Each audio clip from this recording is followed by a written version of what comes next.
Hey everyone, I'm Melissa from Knitting the Stash, and this is episode 127 in the series. Welcome back to the yarn room. I know it's been a couple of weeks between the last episode and this one.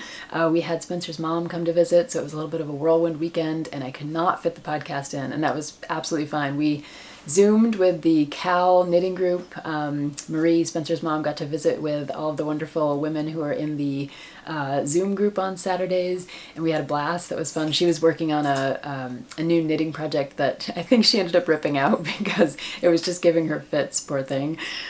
So yeah, we had fun, but we did not podcast. So here I am back in the yarn room a week later. And if you are interested in that KAL, by the way, we are doing a 1st to 51st Sweater KAL, so wherever you are in your sweater knitting journey, you can join us. We have a Ravelry group where everybody's talking and sharing their finished objects, asking questions, getting help, and we have a Saturday Zoom at 2 o'clock Eastern. Every Saturday we meet on Zoom, and there's a wonderful core group of people who come back again and again each week, and I really love getting their opinions on things and their advice, and we all help each other and celebrate when we finish sweaters and things like that, and sympathize when we have to rip things out. So it's a great group. If you want that info, hit me up at knittingthestash@gmail.com and let me know, and I'll send you the Zoom link so you can join the group on Saturday. We are a very welcoming group. We like having new people come around, so if you'd like to join us, please do. What else is going on? Oh, sad news. So right now it's Sunday morning, and it's pretty quiet. The dogs have settled down. And for those of you who have been watching for a long time, you know we have 2 sister dogs, Tink and Millie. And the sad news is that Millie's been having some walking problems. And I thought for sure she had just hurt a toe or hurt her shoulder or something, so we took her to the vet. And the first thing the vet said to us was, let's test her for Lyme disease. And I was like, I thought I knew a lot about Lyme disease and tick-borne illnesses, but I had no idea that they could cause dogs to have a little bit of a lameness or a kind of hitch in their step. So that was the first thing the vet said was, let's test her. She did, and it turns out Millie has a couple of those tick-borne illnesses, including Lyme disease. So she's being treated right now with antibiotics that will last a long time, about a month. But get your dogs checked out, learn some of the symptoms of these things. I've had dogs my entire life, and I had no idea that limping was a symptom of Lyme disease. So learn a new thing every day. Get your dogs tested if you can. And yeah, take care of all of our furry friends out there. I will give you updates on Millie. She's doing a little bit better, actually. She's on to her 3rd day of antibiotics, and I think she's already feeling the effects. So we'll cross our fingers for her and get her back to her good old self. So that's all that's been going on around here. Quite a bit of things that are different in our lives, but we're all doing okay with most of it. I also taught a fun Zoom class last night for the Central New York Fiber Festival, which is still going on this weekend, and it was great. We had a nice group of people there who wanted to learn about changing stockinette sweaters and adding their own flair to them. So we had lots of really fun conversations about different ideas, and people had advice for each other, and I offered up some of my own ideas, and it was really just a wonderful class. So it's exciting times. And speaking of classes, I'm developing right now the sweater cloning class that's going to go up on Teachable in the next month or so. So what I wanted to do is, if you want to get over on Teachable and check out the other classes that I have up there, I want to give you podcast viewers a 25% off coupon so you can go check out those classes. I do have a free class over on Teachable, but there are 2 other classes. One's on sweater modification for fit, and the other one is on sweater modification that's creative, kind of like a much more expanded version of the class that I taught last night for the Central New York Fiber Festival. So if you want to get 25% off those classes, you can use the coupon code SUMMERSCHOOL over on Teachable, and I'll put all the links below, and go check out some of the classes before I pop up a new one in about a month. Exciting stuff. What else do I have? Businessy stuff. I wanted to say a huge thank you to the Ko-fi donators. Is that the right word? That is the right word. Those of you who have bought a coffee in the last couple of months, I haven't had a chance to thank you, and I wanted to say a huge thank you to Jeanette and Lucy, Donna, Suzanne, Charity, Celeste, Joanna, Susan, Lynn, Nicole, Erica, and a huge thank you to Nargis as well. You all help keep this podcast running, and all the giveaways and all the things that I can do on here, it's because of you donating those Ko-fis, so thank you so much. I really appreciate all the support, and the appreciation that you all send. The kind messages mean the most, so thank you so much. So on the podcast today, I have a few different segments. I have a finished object, and this is Fornafit by Dagbjört Guðmundsdóttir, who is an Icelandic designer, and I featured her work, the Weatherman sweater, a couple of episodes ago, so I'll put some of those links down below. This is one of her brand new designs, and I saw it and I just had to knit it, so we'll talk about this finished object. I also have an answer to a question that I've gotten asked quite a few different times, like how do I choose my patterns and how to choose patterns that will keep you interested for like the entire time that you're knitting a sweater. So I have an answer for that for you. And then Spencer's promised to come on. I'm not exactly sure what he has in his mind, on his mind, but we're going to find out in his segment, which will be later on in the cast. So let's start off with the finished object, the Fornafit sweater by Daga Guðmundsdóttir.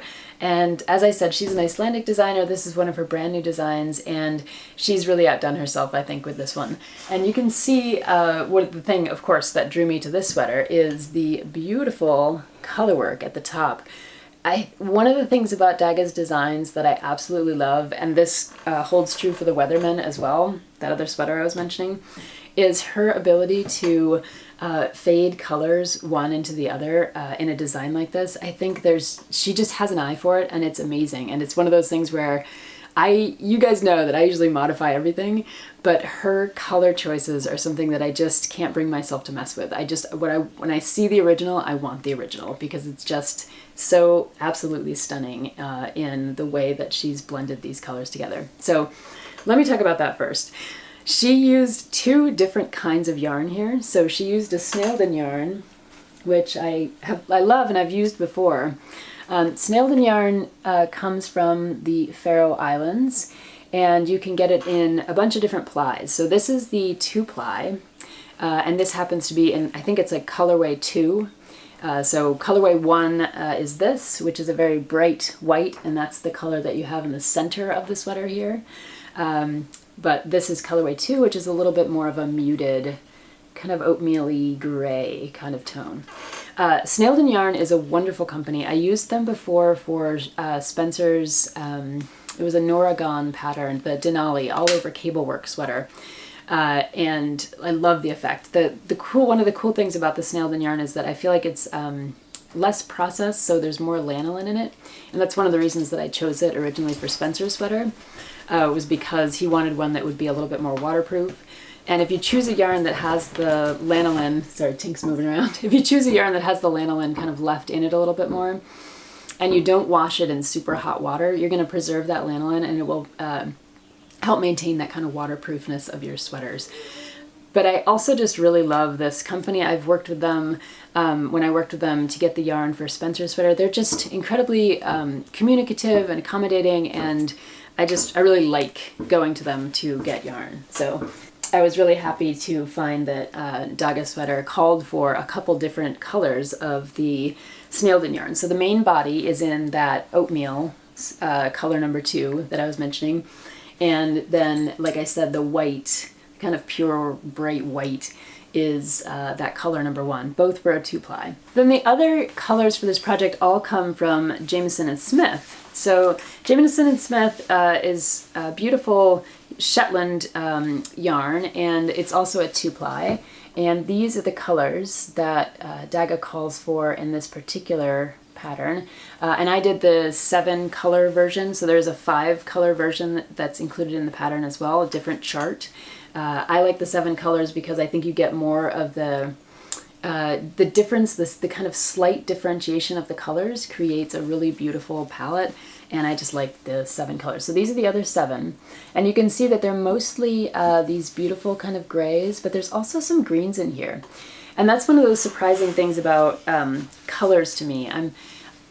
I know that some of you have said to me, pick beautiful colors for your sweaters, and I do think that a lot of the color combinations that I choose work well, but I don't pretend to understand a lot about color theory, and that's one of the reasons that I take a lot of classes with Felicia Lowe of Sweet Georgia Yarns and others who have a good eye for color. So I appreciate what's going on here with Daga's sweater, and the fact that when I first looked at this, I didn't expect there to be any green in here. So let me pull it close so you can see again. And where you're going to see the green is actually in this very center stripe. There's the darkest of the greens, and then a little bit of green on either side. So the green kind of plays well with that bright white, I think. And then you have these grays and oatmeals that kind of happen on the outer edges of the pattern. So it almost creates a kind of like visual illusion. Like when I look at this from a distance, I feel like it's one of those, you know, some like special photo or picture that you would see that kind of, it almost has a certain kind of movement to it to my eye. It looks really alive, right? It looks kind of like it has a life of its own. So I absolutely love the color choices that she made for this sweater, and I couldn't do anything but follow along with the original on that one.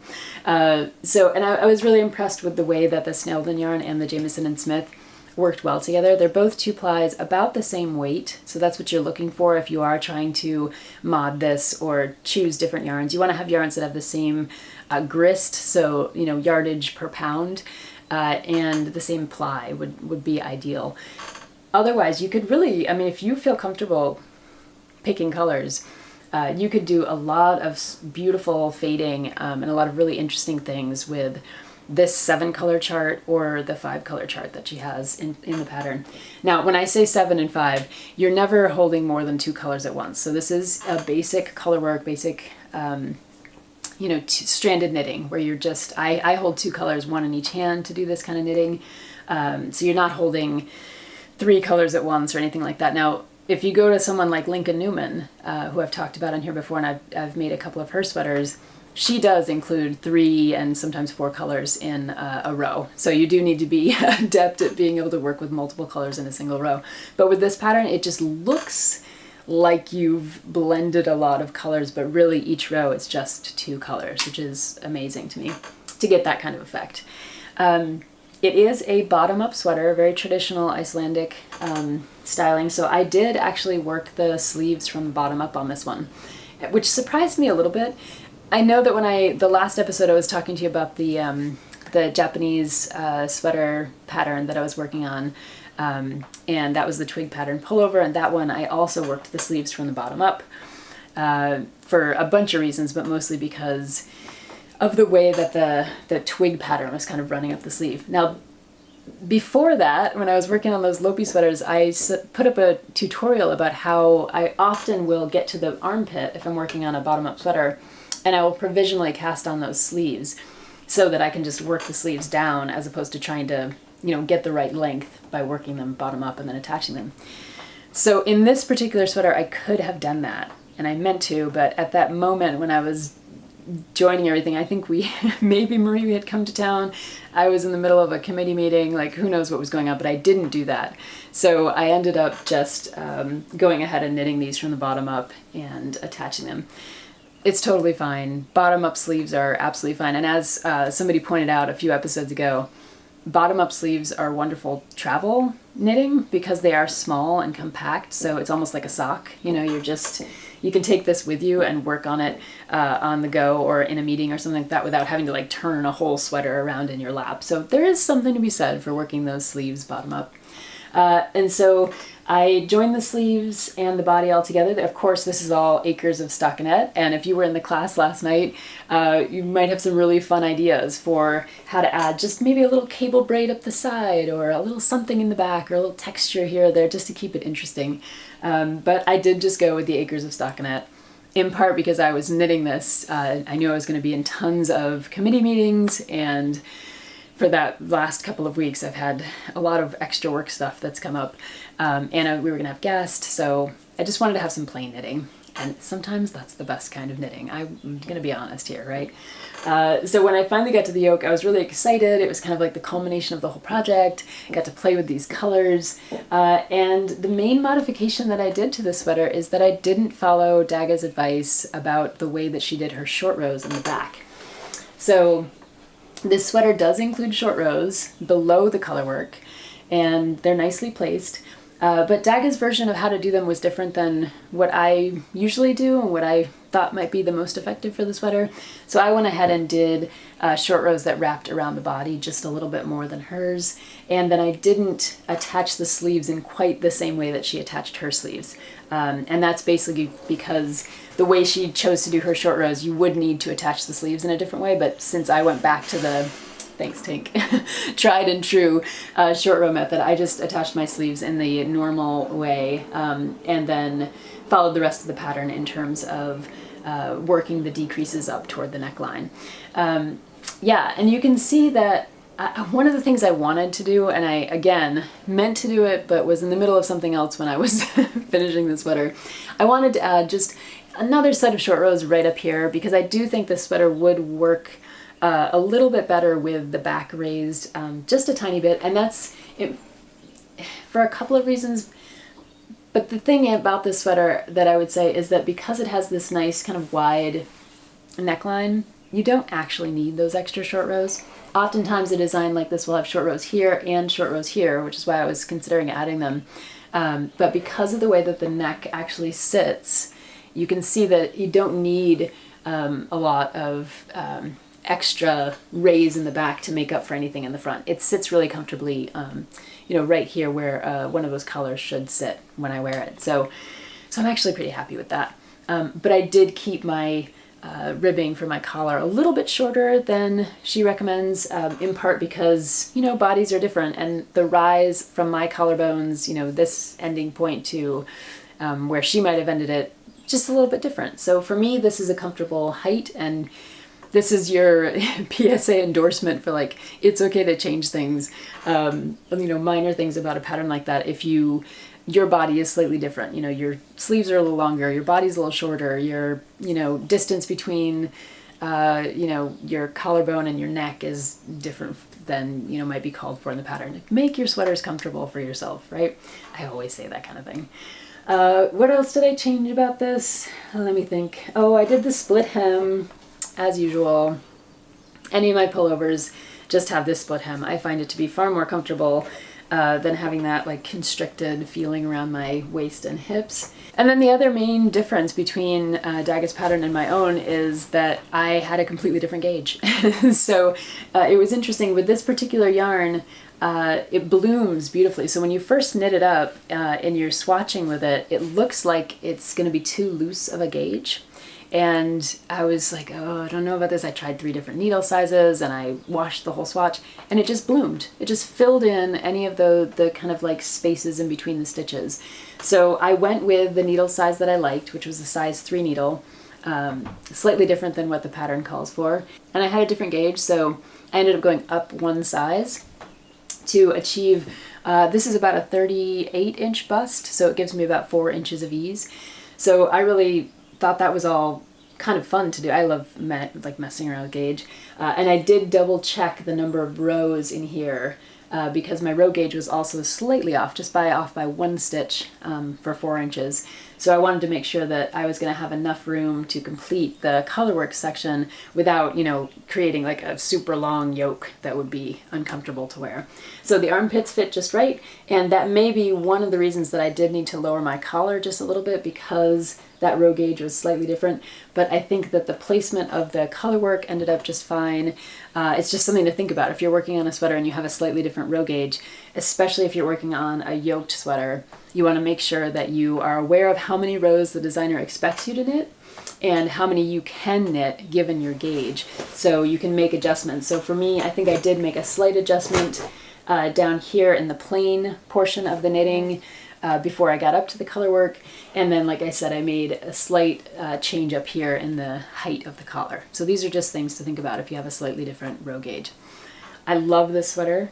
It is beautiful. I'm going to put some photos in here of me wearing it so that you can see the actual fit.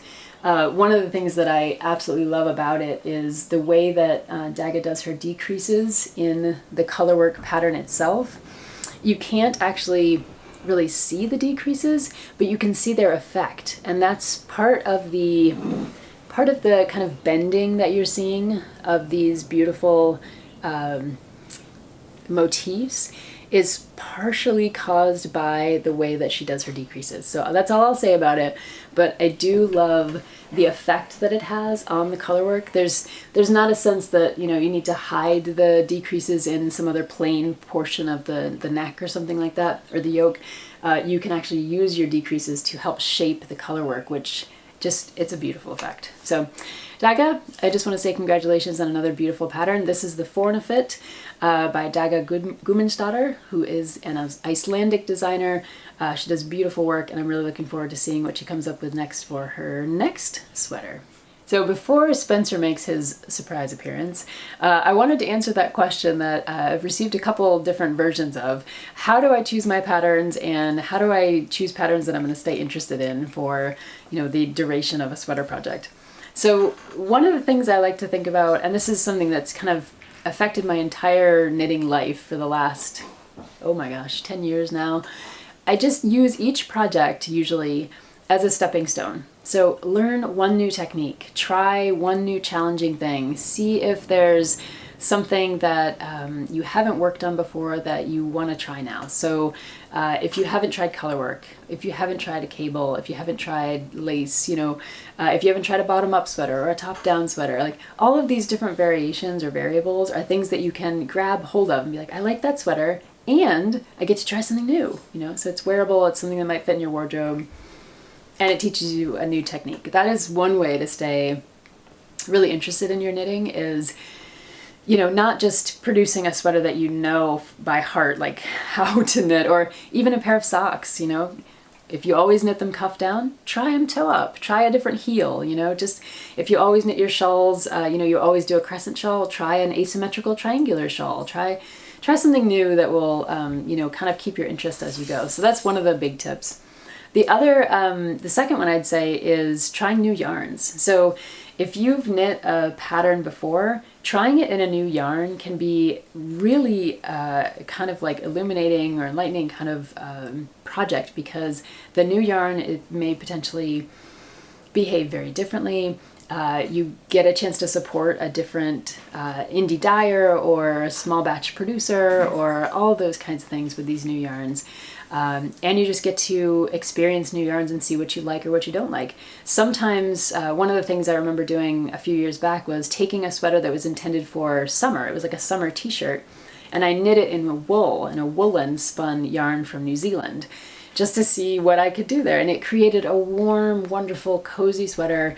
It's one of my favorite sweaters. It's actually one of Spencer's favorite sweaters as well. And I completely modified it. And one of the biggest modifications was just taking that sweater that was meant to be knit in a linen and cotton and converting it to a woolly, warm winter sweater, which was a really fascinating thing to do. With just the yarn itself was the biggest difference between those two sweaters. So that's number 2. And the last thing I'd say is think about wearability.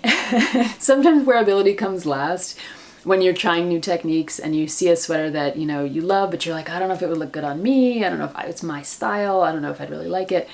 And as my knitting life has gone on in this last decade, I have noticed that I am starting to tend more towards sweaters that I know are going to be wardrobe staples. Sure, I learn something new every time, you know, from the designer's way of writing the pattern, or thinking about color choices. This sweater for me was like, sure, it was acres of stockinette, but wow, I learned a lot about color and about decreasing in pattern in terms of the color work decreases.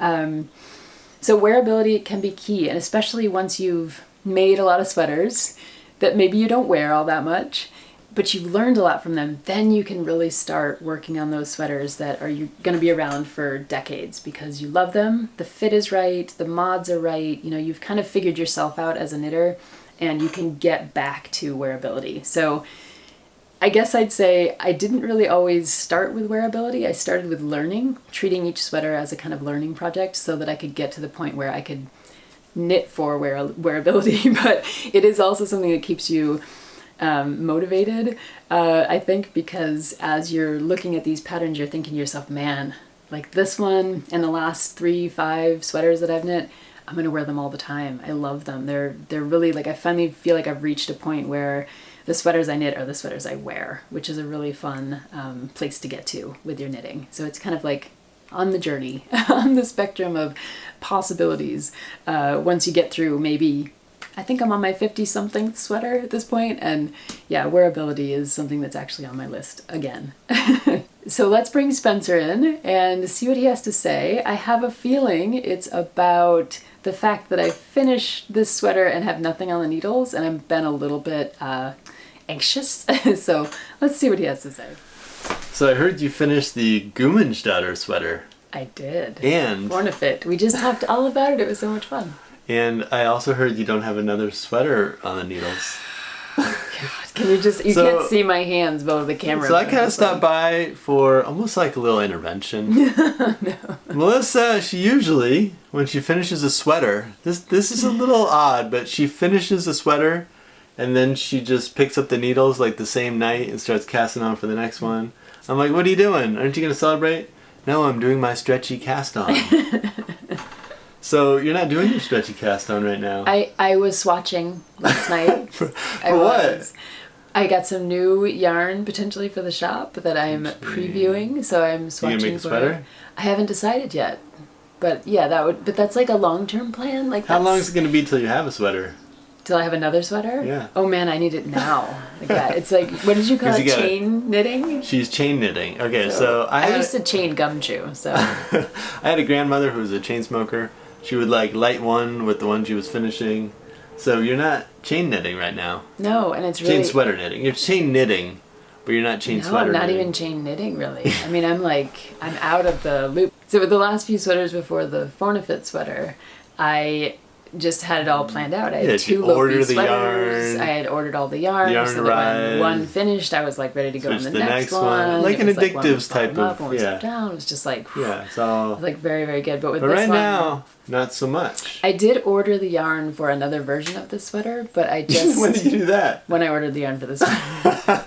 But it hasn't arrived yet? It's here, but I don't want to do the same color combo. I just don't think it's gonna. It's not the right. All right. Well, I'm here with a solution. Okay. Or maybe some options. Okay? Because I am just dying. Like I need. If anyone else is out Ravelry, there, like searching my favorites and my queue, and I'm like, sweater for you, sweater for the dog, sweater for everybody. Everybody needs sweaters. It's just not. All right. So if anyone out there has this kind of chain knitification, thing or whatever that you're dealing with, I heard you. You almost that you're like that I'm dealing with. Anyone else has this problem? All right. If you're dealing with this issue, you have a family member that you love who just. Whatever. To like chain knit. So the way I deal with this, and I don't need to come on here and mansplainify, but I'm just gonna do it because it sounds like there's a need. All right, and it sounds like I have the answer. Oh, so you've identified the gap. You've identified the problem. And I have the answer. And the solution. Okay. All right. And I have many answers, actually. Let's hear it. You can tell I'm completely, I had no idea what he was going to come on here for, so this is... I have a few things you can do, the things I do. Yeah. I just take notes or whatever. Or actually, notes. Let me get my pad of paper. You'll have this video as a record. Oh my god. Now I can't post it on the internet. The internet is forever. Okay, Number 1. Simple solution. You don't finish the first sweater. That's what I do all the time with my projects. So I just leave it open-ended. So that sweater that you're working on, that's in the project bag over there? It's open-ended. I can go back to it. I can kind of, and even if you do get down to the button band, to the... Then you just know you're going to hand it off to somebody else to finish it. So you never actually... Or you just go back to the Guðmundsdóttir sweater and you just redo the neckline. Okay, I pull out some stuff down below, retweakify, and you don't have the problem. You can be like, what's his name in the Odyssey, right? Penelope. Knit that stuff and then unknit it. She's a really good example of this solution to the problem. Just so you know, if I ever came down in the middle of the night and saw you just quickly unraveling my sweater. It's called tinking. That would be so I would tink it back. Now, I did consider doing the same thing I did with the last Dagbjört sweater, which was to the Weatherman, and I finished it. I didn't have a sweater. I took the motif of the sweater and I turned it into a hat. That's true. You did that. And I was going to do that with this one too. You were gonna do that. I was going to do a cowl. It's like methadone. You don't go right back to the hard stuff. You kind of have an intermediary. Okay. So that you gave us two tips. Okay. Yeah. No, tip number 1 was never finish. Tip number 2 was never finish. Unknit. Just delay the completion. What's number 3? Number 3, you need a cycle. All right, so cycle knitters, the way they do it, I talk to cycle knitters all the time. The way the cycle knitter does it is they always go sweater, heart. it's like rock, scissors, paper. Sweater, hat. What's that thing around here? Cowl. Cowl. Scarf. The triangle one. Shawl. There you go. Sweater, hat, shawl. Sweater, hat, shawl. Rock, paper, scissors. Rock, paper, scissors. Yeah, sweater, hat, shawl. That way, you're not doing sweater, sweater, sweater. Because sweater, sweater, sweater is like building a barn and then another barn and another barn. Speaking as a barn builder. You don't do that. And what do you do in between your barns? In between the barn, you do a shed. You do a deck. You gotta switch it up.